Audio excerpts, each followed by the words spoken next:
આમોદ પાલિકાના સભ્યોના અંદરોઅંદરના વિખવાદ વચ્ચે જિલ્લા મોવડી મંડળની ડેમેજ કંટ્રોલ કવાયત બાદ કારોબારી સભા યોજાઈ, જેમાં 9માંથી 5 સભ્યો હાજર રહ્યા હતા. આમોદ નગરપાલિકાની કારોબારી સભા મળી હતી, જેમાં વર્ષ 2025-26નું અંદાજપત્ર સર્વાનુમતે મંજૂર કરવામાં આવ્યું હતું. તેમજ જુલાઈ 2024 ડિસેમ્બર 2024 સુધીની આવક-જાવકના હિસાબો સર્વાનુમતે મંજૂર કરવામાં આવ્યા હતા.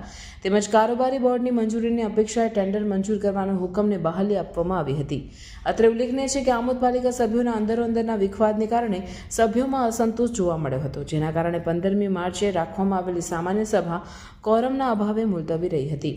ત્યારે સભ્યોના અસંતોષ બાબતે જિલ્લા ભાજપ પ્રમુખ પ્રકાશ મોદી તથા ભરૂચના પ્રભારી અશોક પટેલે આમોદ પાલિકાના ભાજપના સભ્યોને જિલ્લા ભાજપ કાર્યાલય ખાતે બોલાવી શિસ્તના પાઠ ભણાવ્યા હતા. તેમજ ધારાસભ્ય ડી.કે. સ્વામી અને આમોદ શહેર ભાજપ પ્રમુખ મિથુન મોદીએ આમોદ ભાજપ કાર્યાલય ખાતે બોલાવી ભાજપના સભ્યોનો અસંતોષ ડામવા 3 કલાકની મેરેથોન બેઠક કરી હતી, જેથી ભાજપના સભ્યોને અસંતોષ શાંત થતા આજરોજ કારોબારી અધ્યક્ષ ગીતાબેન પટેલના અધ્યક્ષસ્થાને મળેલી સભામાં ભાજપના 5 સદસ્યો અક્ષર પટેલ, રશ્મિકા પરમાર, મહેશ પટેલ, વિનોદ પટેલ સહિતના સભ્યો ઉપસ્થિત રહેતા કોરમ મળતા કારોબારી મળી હતી, જેમાં ટેન્ડર મંજૂરી, વર્ષ 2025-26નું અંદાજપત્ર, આવક જાવકના હિસાબો કારોબારીમાં મંજૂર કરવામાં આવ્યા હતા.